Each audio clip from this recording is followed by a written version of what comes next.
nossas conversas. Nos vídeos anteriores nós falamos, né, sobre o modo como nós nos conhecemos. O início de tudo, né? Como foi? O início de tudo, né? Eu Sidney contou um pouco da história dele, eu contei um pouco da minha história. Daí eu falei sobre a minha ida para a escola.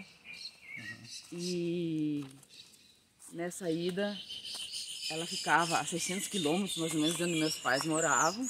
E onde o Sidney e a família dele moravam era no meio do caminho, quer dizer, no meio do caminho não, quase perto de onde meus pais moravam. Então, quando eu ia visitar uma vez por ano ou duas por ano, eu ia visitar meus pais. E quando eu ia visitar meus pais, eu tinha que viajar durante a noite, pegava ônibus em São Leopoldo. A viagem durava 12 horas. Eram 12 horas. Era mais ou menos isso, eu não sei porque que demorava tanto tempo. O ônibus fazia muitas paradas e tinha um pedaço bem grande de estrada de chão. Ah, é verdade, é por isso. Ele entrava em todas as pequenas cidades que tinha no caminho, né? Então demorava muito essa viagem. Então eu saía de noite por volta de 8, 9 horas e chegava no outro dia de manhã, 7 horas em Porto Xavier, que era onde o Sidney e a família dele moravam. Sim. E aí eu tinha que esperar o ônibus para casa dos meus pais, era a 1 hora da tarde. Então eu tinha todas essas horas aí para ficar e não tinha nada para fazer nessa rodoviária. Era uma cidade pequena também. E aí o único pessoal que eu conhecia ali era a família do Sidney, que no caso a mãe dele, na verdade, é a prima, né, da minha mãe, né? Nós somos, na verdade, um pouco parentes, né? Então você chegava lá... Vamos ver aqui, vamos interromper um pouquinho, vamos mostrar que isso aqui, nós estamos caminhando hoje no Bosque Português. Olha aqui, ó. E aí, olha, dá para ver ali atrás aquela pilastra amarela e tem poesias de... Vamos chegar ali para mostrar o que está escrito? Vamos chegar mais perto para mostrar. Tem poesias de Camões. Aqui, ó. Deixa eu só pegar o quadro aqui. Ali, ó. Bem embaixo aqui, ó, lá embaixo, lá. Dá para baixar um pouco? Levanta um pouquinho. Aqui, ó. Tá dizendo Luiz de Camões, ó, o nome dele aqui, ó. Aí tem uma poesia do outro lado aqui também, tem uma poesia de Luiz de Camões. Do tempo das grandes navegações, a gente pode ver a data aqui, ó, 1524, aqui é a data do nascimento de Luiz de Camões, né, em diante, 1579, mais ou menos. E tem duas poesias dele aqui, lá tem outras, a gente vai andando, elas vão aparecer no caminho. Então esse bosque se chama Bosque Português. Em homenagem ao povo português. É o povo português, porque aqui em Curitiba tem gente de várias nacionalidades que aqui vieram e fizeram essa cidade crescer, né? Sim. Essa cidade tem muitos anos, ela tem em torno de 400 anos já quase, né? Quase 400 anos. Né? E assim a gente vai andando aqui por esse caminhozinho, e aqui em Curitiba tem esse costume de transformar todos os lugares que não podem ser habitados em parques, bosques ou coisa assim. Esse aqui, então, é um pequeno bosque, ele é bem estreito, deve ter uns 30 metros, talvez, de largura, mas ao longo de um pequeno riozinho. Sim. Bem riachozinho. Ele é estreito e comprido. Bem comprido, e aí eles fazem assim coisas interessantes, locais de caminhada, né? E hoje nós estamos aqui. E ao longo da nossa caminhada vão aparecer essas pilastras com diferentes poemas, versos, textos de escritores portugueses, em homenagem a eles. A maioria de Luiz de Camões, eu tô vendo ali. Tem muitos de Luiz de Camões, mas tem outros também, eu já vi ali mais atrás. Então, mas continuando então, eu chegava na rodoviária, tinha que ficar 4 horas esperando, 5 horas, das 7 até 1 da tarde. E aí eu ia na casa da mãe do Sidney, que era a prima da minha mãe, que era o único pessoal com quem a minha mãe e minha família tinha contato nessa cidade, assim, mais aproximado. Tinha outros parentes, mas a gente não tinha muito contato aproximado. E ficava bem perto da rodoviária. Ficava bem perto, 2, 3 quadras só, né? E daí então era fácil para eu ir ali. Então a gente ia ali, né? Muitas vezes quando eu chegava, o Sidney estava ainda dormindo, né? Porque ele gostava de ler à noite, ficava até tarde lendo, e daí quando eu chegava no sábado de manhã, né? Então sábado ele não trabalhava e aí ele ficava dormindo até mais tarde. No início, né, não tinha motivo para ele levantar, né?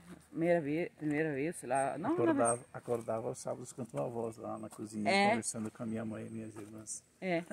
E daí daqui a pouco ele aparecia lá. E assim foi que começou. E aí no início a gente conversava e coisa e tal, né? Havia já desde o tempo dos meus 13, 14 anos, que ele comentou, né? Aquele interesse, aquela paquera da parte dele em relação a mim. Não, eu também não eu em relação a ele também tinha, né? Porque afinal, rapazes bonitos assim, que não eram conhecidos meus de tempo de escola, porque ele não era, né? Era raro encontrar por lá para mim, né? Apesar de outras pessoas bonitas que tinha lá, sim, mas tinha bastante gente bonita para aqueles lados lá, mas eram todos conhecidos, é diferente, eram amigos, né? E aí começou desse jeito, né? E aí um dia, em vez de eu ir embora 1 hora, eu deixava para 6 horas da tarde, que era outro horário de ônibus, né? E assim foi indo, né? Foi esse o nosso início, né? E aí foi essa coisa, assim, eu gostava muito de escrever cartas, então eu escrevia muito. Eu escrevia cartas desde os meus 8 anos de idade, incentivado pelo meu pai, né? Lia bastante também, então para mim escrever era fácil. E aí ele demorava para responder, e quando respondia tinha 4, 5 linhas assim de um assunto que não tinha nada a ver com a minha carta, né? E era para eu, sei lá, eu não ter respondido, não ter continuado, mas sei lá, eu tinha me apaixonado, né? E a coisa foi indo, né? Assim foi. Depois eu saí de Porto Xavier, fui fazer o serviço militar. Em Uruguaiana, né? Uruguaiana. A cidade onde você nasceu, né? A cidade onde eu nasci. Eu fiquei 2 anos lá e o nosso namoro continuou por cartas nesses 2 anos. Quer dizer, terminou umas 2 ou 3 vezes, depois começava de novo. Porque ele se esquecia de responder, aí eu não sabia nem o que estava acontecendo, né?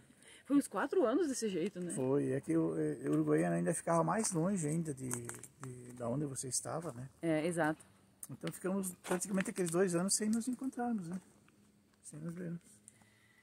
Depois reatamos de novo. Quando eu voltei a Porto Xavier, saí do exército, voltei a Porto Xavier, a gente começou a se inscrever de novo.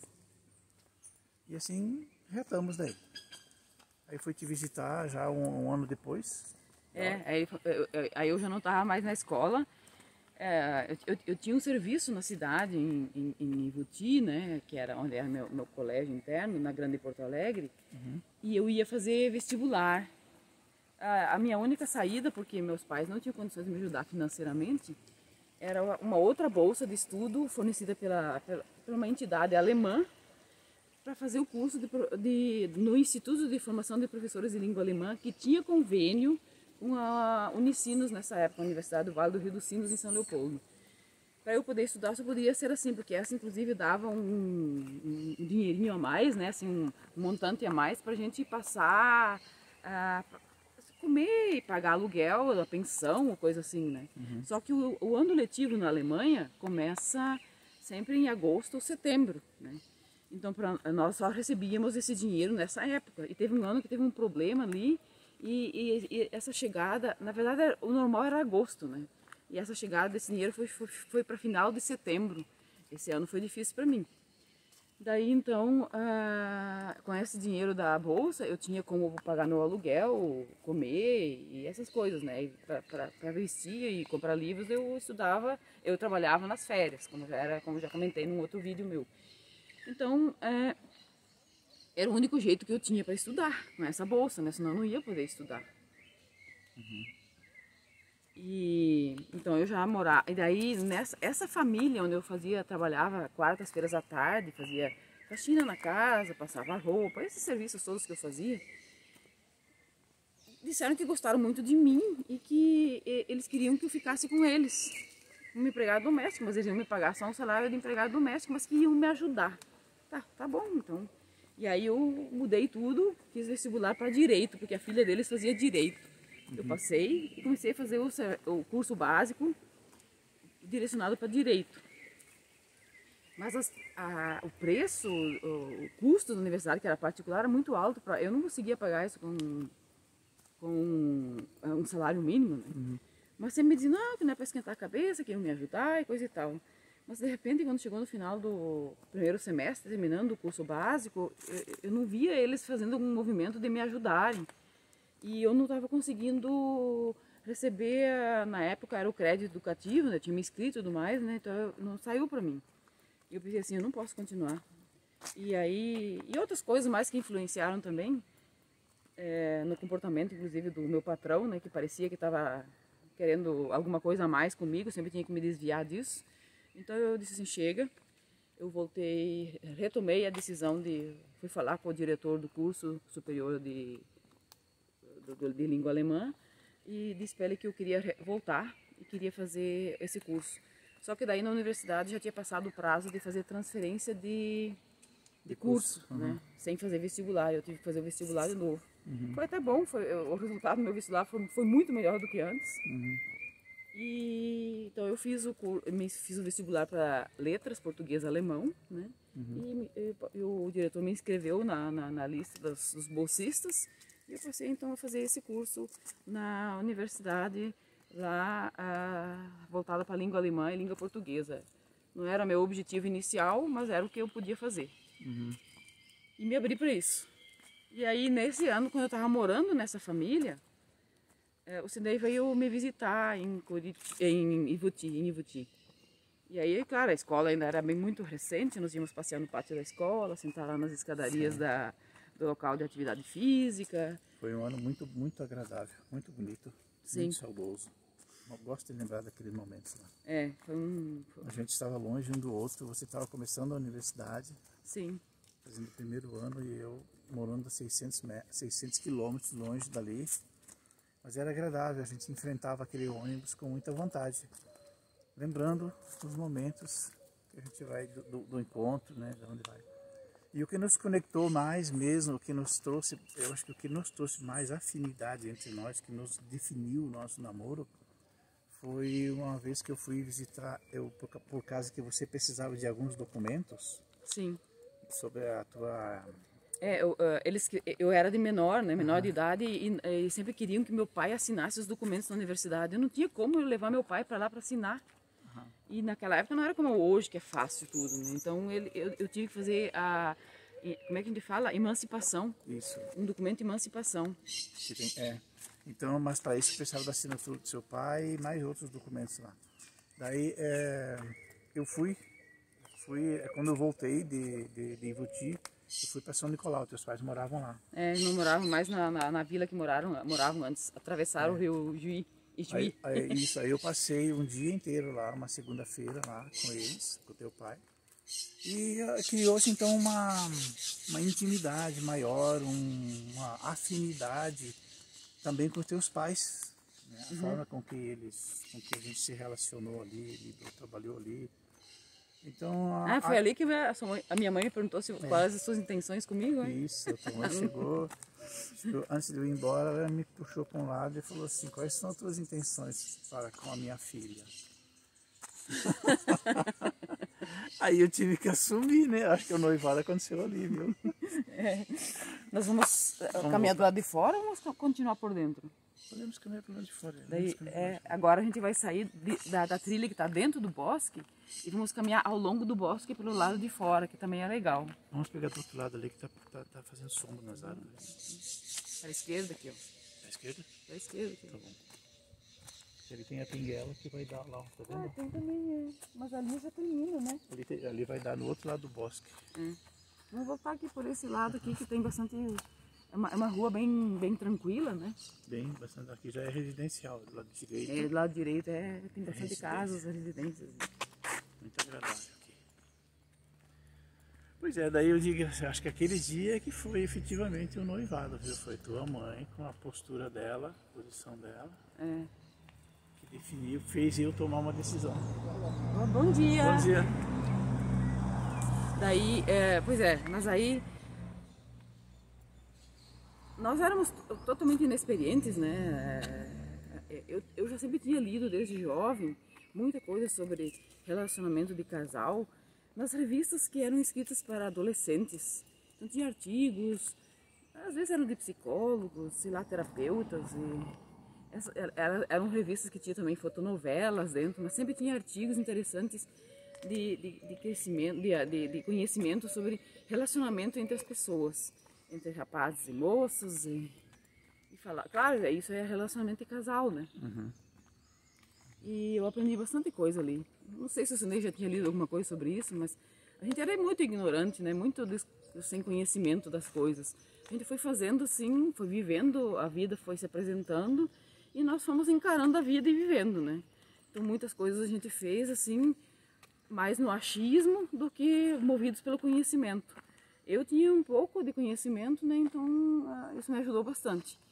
Mas aí, por exemplo, a profundidade de um relacionamento de casal e essas coisas todas, não tinha. Eu só sabia o que eu não queria e que eu tinha experimentado, assim, visto nas famílias, entre os casais, dos meus parentes, dos meus próprios pais. Eu disse, essa vida, desta forma, eu não gostaria de viver. Eu gostaria de viver uma vida, assim, mais leve, mais tranquila, num relacionamento, assim, mais próximo, de mais intimidade. Porque os antigos, principalmente descendentes de europeus, eles eram bastante distanciados entre si por natureza da educação que eles recebiam, né? Meus pais não eram alemães, eram descendentes de alemães, mas muito distantes já. Meu pai dizia que o bisavô dele já tinha nascido no Brasil, mas a cultura ficou porque não houve assim a mistura das culturas, né? Então isso que eles trouxeram, eles também passaram para os filhos, assim muito exigente, rigoroso, correto. Essa era a forma que eu também tinha de ver a vida e de viver ela, né? Mas isso foi muito bom para mim, porque se não tivesse sido assim, com as dificuldades que o mundo externo apresenta, né? Eu talvez não teria conseguido enfrentar tudo isso com facilidade. Para mim foi fácil, mas por causa do tipo, bom dia, do tipo de educação que nós tivemos, né? Então foi fácil. Para mim, eu não via isso como dificuldade. E para mim era tudo um desafio e era tudo novo e eu vamos que vamos, né? Para mim isso não era um problema, não. Eu só olhava para frente, né? E como o Sidney acho que já comentou em alguma ocasião, a gente não tinha como voltar. Não podíamos olhar para trás. Nós tínhamos que ir só em frente, porque atrás de nós era como se a estrada fosse se fechando, o mato fosse crescendo e nós não tínhamos mais trilha para voltar. Não tínhamos mais pontes para voltarmos. Não tinha pontes que ligavam o lado de cá com o lado de lá, nós tínhamos que ir em frente, né? Isso para nós era natural, porque a gente foi educado para viver dessa maneira, né? Então não foi, para mim no caso não foi difícil. E aí, mas as dificuldades geralmente no relacionamento de casal surgem depois, quando a gente começa se junta, né, para enfrentar a vida a dois, viver a dois, e aí vem as questões financeiras, os empregos. Para nós demorou muito tempo até nós termos o nosso filho, porque nós também nós tínhamos a decisão de não ter filhos enquanto não tivesse melhores condições. Essa era uma decisão minha e o Sidney concordou com ela. E depois fomos até verificar que eu nem podia ter filhos, eu tive que fazer uma cirurgia, o Sidney comentou em algum outro vídeo isso, e não era... e foi, na verdade foi até providencial que isso foi assim, porque assim a gente não teve filhos enquanto não tivesse condições financeiras. Nós ficamos casados 11 anos até que esse filho nasceu. Até que tivemos o nosso filho. Então... Bom dia. Bom dia, bom dia. Então nós já tínhamos uma experiência em conjunto, mas também por outro lado nós tínhamos criado uma vida a dois, né? Sem uma outra pessoa, não tínhamos uma família, só éramos o casal, né? Éramos o casal, a gente estava acostumado a ficar um com o outro, só nós dois, sozinhos, né? Ou ele com as coisas dele, eu com as minhas. O espírito aventureiro, o pioneiro sempre que a Eva teve a vida toda, fez com que a gente, a gente sempre estava se mudando de lugares, né? Uma hora morava numa cidade, ficamos 2 anos morando no interior do Paraná, numa cidade, mais outros 2 anos morando em outra cidade, até chegarmos em Curitiba, depois saímos de Curitiba de novo. Enquanto eu estava fazendo a faculdade no interior lá, perto de Londrina, você já estava aqui em Curitiba trabalhando como professora? Nos últimos anos, né? Porque eu fui para o oeste do Paraná também, né? Sim. No meio disso você continuou em Rolândia, né? E eu fui para o oeste do Paraná, morei 2 anos lá. Você veio me visitar uma vez por mês, né? Porque ficava 400 quilômetros distante. Sempre sim. Então, nós sempre tivemos assim momentos e isso fortalecia a nossa relação, porque a gente ficava um tempo longe, daí nós podíamos de novo ver quem era a pessoa com quem nós tínhamos nos juntado no início, né? O fato de não termos um filho, né? Facilitava isso facilitava esse tipo e o objetivo era crescimento. Não tava dando para evoluir, crescer financeiramente, nem também intelectualmente. Então, o que fazer aqui? Vamos embora, né? Surgia, alguém vinha e oferecia assim, por que você não vai... Ah, tem uma escola, uma faculdade assim, assado em tal lugar. Estão precisando de gente lá, você não quer ir lá? Aí nós conversava e eu acabava indo, como ele na época estava fazendo faculdade ainda, queria terminar primeiro, porque essas transferências de faculdades pequenas é complicado. Daí ele ficou e eu fui. Você observa o seguinte, na nossa escola, o nosso professor ensina uma coisa para nós muito interessante. Ele fala assim como começa, perpetua. É. Agora, se nós pararmos para analisar como é que começou, tuas outras colegas de faculdade, né? Sim. Que se formaram, né? Uhum. Por exemplo, eu não vou citar nome aqui, Não deve ser. mas temos uma colega dela que se formou e ficou trabalhando lá em São Leopoldo. E ela está até hoje trabalhando lá, como professora lá. Você, quando você se formou, você teve que sair de São Leopoldo a 1.100 quilômetros de distância, né? Uhum. E o que aconteceu? Quando você se formou, você teve que sair. Sim. Começou você viajando. Uhum. E assim foi toda a tua vida como professora. Sim, Ficava sempre trocando. 2, 3 anos numa cidade, né? 2, 3 anos numa cidade, mudava, ia para outra, até que chegou o concurso para professora de língua alemã no Exército Brasileiro, né? Sim. Aí eu ficava mais tempo nos lugares, né? Não ficava mudando tanto, porque já tinha uma situação estável, né? Sim. Financeira melhor, né? E que eu nunca teria alcançado naquelas condições de professora, porque infelizmente no nosso país não se está mais valorizando o trabalho do professor. E eu tinha coordenadores que eram alemães e que vinham assistir a minha aula. Vamos entrar aqui de novo? Vinham assistir as minhas aulas, não só as minhas, de todos os professores do estado. Eu trabalhava no estado do Paraná. Ele ia assistir as aulas e dar os feedbacks dele, orientações de melhorias. Então eu sempre tive feedbacks muito bons deles. Era tida como uma excelente professora de língua alemã. Colegas meus mais tarde que conheceram meu trabalho também, outros professores, sempre me deram feedbacks muito bons quanto a isso. Só que não era. E esse coordenador, ele ia conversando comigo e falou assim: eu não entendo como é que as coisas são no país de vocês, porque tem professores fantásticos, de um nível incrível, mas todos são jogados dentro de um mesmo saco, um mesmo balaio de gatos. Ele falava português porque ele tinha tido missão por 6 anos em Portugal, então ele falava português de Portugal. E a gente conversava em português. Eu disse, pois é, mas essa é a nossa realidade, né? Então, não importava se você tinha um excelente nível de trabalho, resultados muito bons com os alunos, você não ganhava um salário melhor, não era promovido por causa disso, não era reconhecido, não recebia nem... É isso, né? Então o jeito era a gente ir correndo atrás e buscando sempre uma melhoria, né? E assim foi que eu fui parar no Exército, né? Até foi porque você que ia fazer o concurso, né? Você que se inscreveu e no fim você viu que que tinha também para mulheres naquele ano. Então eu sempre fui de turmas pioneiras também, inclusive na minha vila, quando implantaram a extensão, do atual ensino fundamental, na época só tinha até a 4ª série do primário, né? Não, até a quinta série tinha. E aí tinha que ser implantada a 6ª, 7ª e 8ª série, que hoje na verdade a 8ª série hoje é o 9º ano, né? Então seria a 7ª, 8ª e 9º, 7º, 8º e 9º ano na atual, né?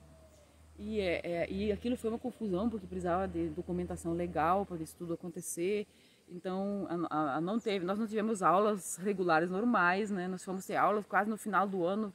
Ficamos aí, enquanto os outros estavam de férias, nós estávamos indo para a escola, né? Então, turmas pioneiras passam por essas coisas. E no Exército não foi diferente. Eu participei da turma pioneira de mulheres, éramos 49 no início, quando entramos, né? Então não tinha nada, não sabiam lidar com mulheres e legalmente na instituição com mulheres, nem as instruções, tudo que tinha que ser feito, tudo tinha que ser adaptado, eles tinham que perguntar, porque eles não tinham mulheres na instituição até então, né? Principalmente porque envolvia educação física, né? Exato, nós tinha atividades físicas. O manual de educação física para mulheres foi criado com a tua turma, não foi? Com a minha turma, assim, e tudo foi a minha turma foi que abriu as portas para isso, né? Então, mas isso já fazia parte de mim, acho que por causa do meu espírito aventureiro, os desafios, então ser de turma pioneira, e essas foram 2 coisas só que eu citei, tem muitas outras coisas que aconteceram ao longo da minha vida que eu acabava sendo também da turma pioneira ou da atividade pioneira que estava acontecendo ali. Assim como também a implantação do intercâmbio de jovens na comunidade de Brasília, né? Foi serviço meu, né? Mais tarde vamos falar sobre isso. Mais tarde vamos falar sobre isso. Então a gente cresce com essas coisas, a gente aprende. É difícil? Pode ser, mas se a gente olhar só para a dificuldade, a gente não sai do lugar, né? E eu não olhava para a dificuldade, se olhava para aquela dificuldade e dizia assim, isso deve ter uma solução, né? E buscava um caminho para a solução, né?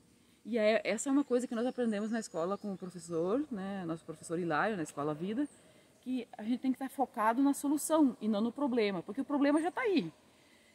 E se eu ficar olhando para ele, eu vou me afundar nele, e aí vão surgir doenças, depressão, desequilíbrios emocionais, psíquicos, e sei lá o que. Não adianta eu olhar para o problema, eu tenho que olhar para o problema como uma alavanca ou um impulso para a solução. Ele não está ali para eu me afundar nele, sim para eu ir para frente, né? Então, isso também é no relacionamento de casal. E uma das grandes dificuldades dos casais em geral, não é só nossa, a nossa vai cada vez ficando melhor, né? Que é a questão da comunicação. Porque as mulheres têm um modo de comunicar e os homens outro modo de comunicar. E basta nós fazer rebobinar a fita da história da vida humana, nós vamos ver como as mulheres eram tratadas e como os homens se comportavam na história antiga, né? Nós temos ali os períodos terríveis, né? Que as mulheres foram sendo chamadas de bruxas e foram queimadas em praça pública, né? Porque a mulher vê e pensa e percebe as coisas de outra forma. Mas tem um detalhe relevante, que e aí a humanidade masculina, que na época era assim, né? Que tinha à frente, iam para guerras, eram eles que tomavam decisões. E quando as mulheres vinham com ideias diferentes, outra visão, isso para eles era um atrapalho. Então eles criaram uma forma de deixá-las de fora disso, né? Então era o jeito que eles encontraram. Eles não têm culpa de nada. É parte da história da evolução humana isso aí. E uma coisa interessante que não foi percebida, que na verdade o masculino e o feminino são energias divinas. Porque você não constrói nada sem os polos opostos. A energia elétrica não funciona, não faz nenhum motor funcionar se não tiver o negativo e o positivo, né? E no ser humano não é o negativo e o positivo, é o masculino e o feminino. E não é só, o masculino não está só no homem, está também na mulher. Nós, cada indivíduo, cada pessoa, tanto homem quanto mulher, nós temos a energia masculina e feminina em nós. E nós temos que andar, buscar o equilíbrio dessas duas energias. E a energia, nós aprendemos na matemática, né, que o símbolo do infinito é um 8 deitado, né? É um 8 deitado. E ele é infinito porque ele não acaba nunca, ele não tem início nem meio, não é início nem fim. Mas tem uma ponta extrema, que é um arredondado, e tem outra ponta extrema, que é o outro arredondado, e no centro ele se afina, onde as duas pontas se cruzam e geram o equilíbrio, a unidade, o encontro. E é nesse centro que está a força. Não tem força na ponta extrema, que é muito maior, esquerda, e nem na ponta extrema direita, que também é muito maior, mais grossa. Quanto mais grosso e mais distante as coisas umas das outras, mais desequilíbrio há. E assim é também no relacionamento entre homem e mulher. Nós não somos à toa que Deus, não é à toa que Deus, o nome que cada um queira dar na sua religião, no seu credo, eu chamo de Deus porque sou cristã. Essa energia criadora, divina, ela tem essas duas coisas. E no centro está o equilíbrio, no centro está a criação, no centro está o acontecimento da vida que impulsiona. Então eu trago a minha força oposta masculina, a minha força oposta feminina para o centro, uno elas e em mim eu faço coisas acontecerem com a capacidade que o Criador me deu, que é de criar inovações, mudanças, alterações, soluções. Só que a gente não aprende isso quando criança. As religiões, também por falta de conhecimento, distorceram muito o sentido real daquilo que está escrito nos livros sagrados. o nosso Criador é isso, ele está em tudo, em todos, ao mesmo tempo. E para nós, seres humanos, é a energia masculina e a energia feminina juntada e no centro e que forma a criação. Para ter um filho, esse filho não somos nós que fazemos. Somos os dois extremos, agora olhando para o homem e para a mulher. Ó, de novo, dois extremos que se juntam numa relação sexual que de novo lá acontece uma junção dentro deles do esperma e do óvulo que se encontram. É sempre encontro, são energias extremas centradas no encontro onde nasce, cresce e se cria algo. Ali no caso um filho, mas quem faz isso? Nós, a nossa função é apenas nos juntarmos, fazermos a nossa parte física para que essas duas células, esses dois elementos se encontrem e criem um novo ser. Então nós somos criadores, co-criadores com Deus. Nós colaboramos, contribuímos com a criação divina. Ele nos deu esse poder. Infelizmente, isso foi distorcido e foi usado de maneira vil, né? Tornado feio. Isso é lindo, não tem nada de feio nisso. Mas tem que ser usado com discernimento, com equilíbrio, com o conhecimento que está no centro e não nos extremos. E assim, na comunicação, isso também é assim. Nós temos um cérebro que é dividido e ele se une com um corpo caloso. Esse corpo caloso, quanto mais grosso ele for, mais denso, mais difícil a comunicação do cérebro, das dois hemisférios do cérebro, um com o outro. E isso para o ser humano masculino ainda é uma verdade, mas não 100%, mas uma verdade forte, que o corpo caloso para o ser humano masculino há uma comunicação menor entre eles, né? Não sei se eu não estou trocando as coisas, que eu acho que quando ele devia ser muito afinado, na verdade, porque o ser humano masculino cresce mais tempo do que a mulher, pelo menos por uns 2 anos. E aí esse corpo caloso se afina. E quanto mais fino esse corpo caloso, mais separados os dois hemisférios estão. Sim. E a mulher para de crescer mais cedo. Então esse corpo caloso que une, essa é a explicação, a que eu falei antes não está correta. O cérebro, esse corpo caloso, há um espaço maior para passagem de comunicação entre um hemisfério e outro, né? Talvez no futuro, mais à frente, nós nem tenhamos mais o corpo caloso e tenhamos um cérebro completo. E aí teremos o equilíbrio dessas energias todas. E a comunicação, se a gente estuda um pouco mais a fundo, como funciona o cérebro, né? Os neurônios e todo esse sistema nervoso humano, nós vemos que essa comunicação se torna um pouco mais difícil, porque a comunicação acontece de um lado, é mais tendência de um lado do cérebro, do hemisfério do cérebro, do outro é mais exato, é mais preciso.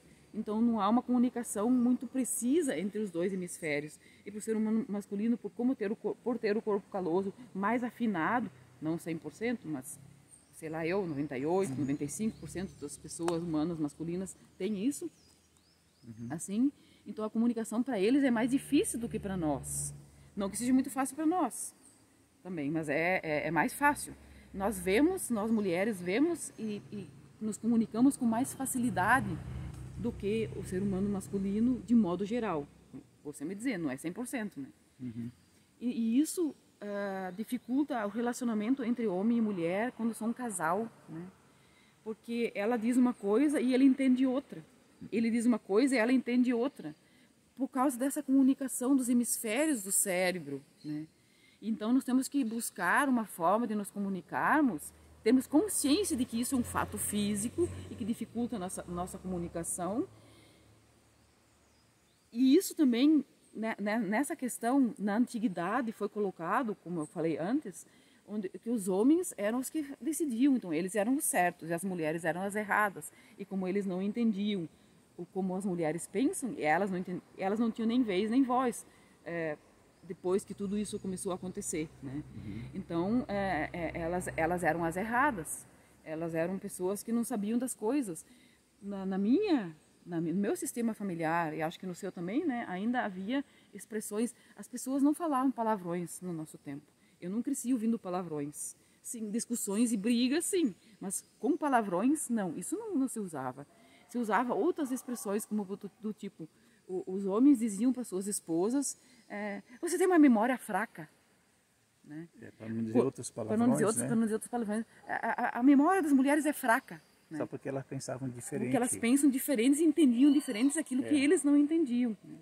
Muitas vezes até ela já estava pensando lá na frente. Geralmente era o caso, ela já tinha ido lá na frente e já estava voltando com uma solução. E ele não tinha visto isso ainda. E ele ainda achava que ela nem tinha começado a pensar. Exato, e dizer que a memória dela era fraca. Aí dizia que ela tinha memória fraca.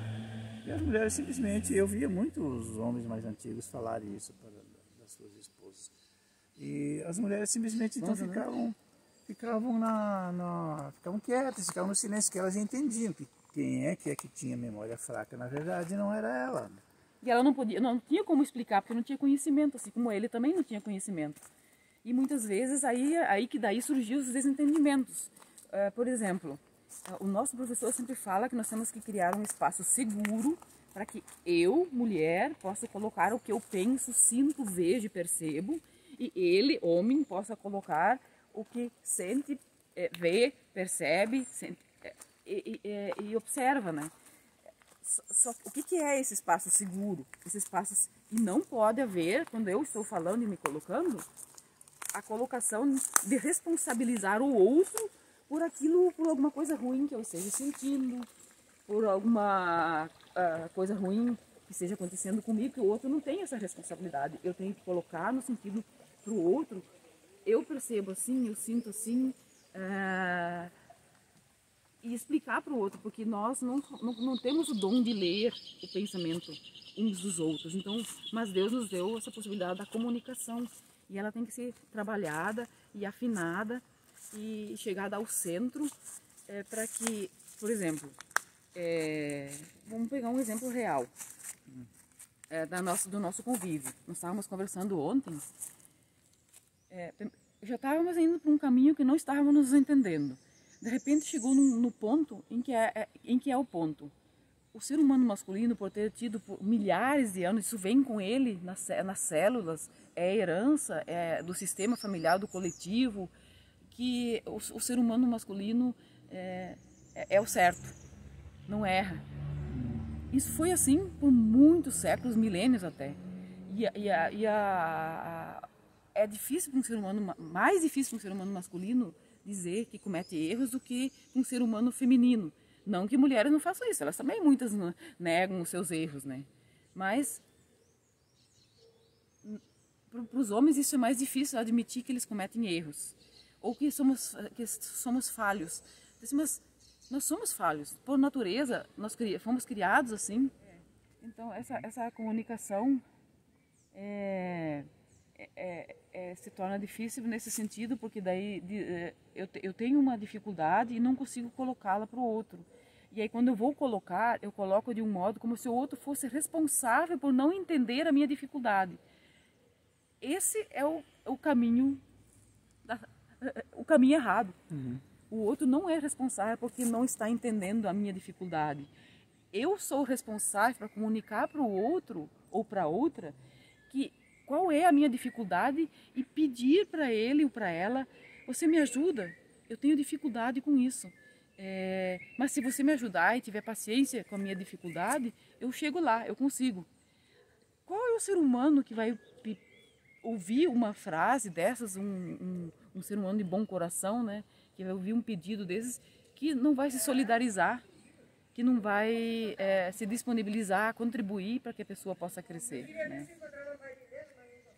Então, essa é uma questão difícil, né, para homens e mulheres e casais, de chegar nesse ponto e dizer assim, eu quero fazer isso, eu quero aprender isso, eu acho que eu posso aprender isso, mas eu preciso de mais tempo, eu preciso do seu apoio.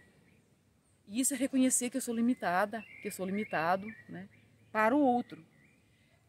Esse passo é bastante difícil para os homens. Não todos, mas a maioria. Eles têm muita dificuldade com isso. Eu vejo que as mulheres têm mais facilidade em dar esse passo e dizer esse tipo de coisa. E se o homem, se puderem conversar, o casal se juntar e conversar, né? E colocar isso assim de coração aberto, um para o outro, isso vai facilitar a vida deles. Então eles não precisam se desentender, eles podem continuar caminhando. Nós temos essa caminhada juntos, né? Desse jeito, e tivemos muitos momentos difíceis por falta de conhecimento, né? E ainda estamos caminhando nisso, de melhorar isso, do caso mais relacionado no caso ao Sidney, com essa questão de poder dizer como ele se sente sem colocar de uma forma que parece que eu sou responsável por ele sentir aquilo. Isso ele está trabalhando nisso para poder dizer isso e me convidar para ajudá-lo, para mostrar para mim onde está a dificuldade dele, para eu poder ajudar ele, para ele vencer essa dificuldade, né? Então, nós estamos nesse caminho agora, nesse momento. E claro que foi a Escola Vida, com o professor Hilário, que nos deu essa luz que isso é possível.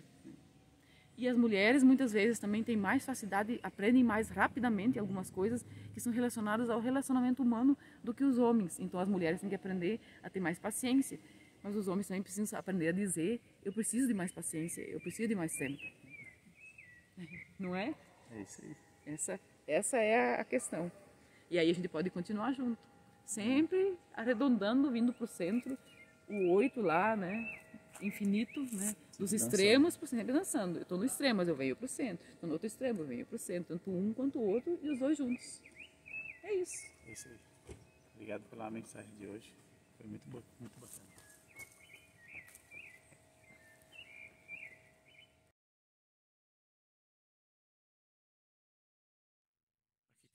Esse bosque aqui é uma homenagem a Portugal. Então aqui tem no início, na entrada, um monumento em homenagem aos países que falam a língua portuguesa.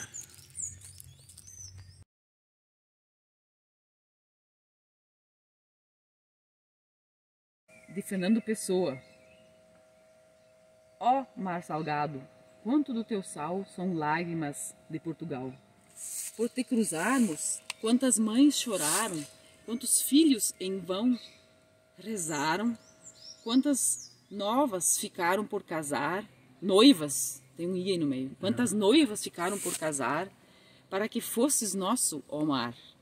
Valeu a pena? Tudo vale a pena se a alma não é pequena. E tem tudo a ver com o que nós conversamos hoje.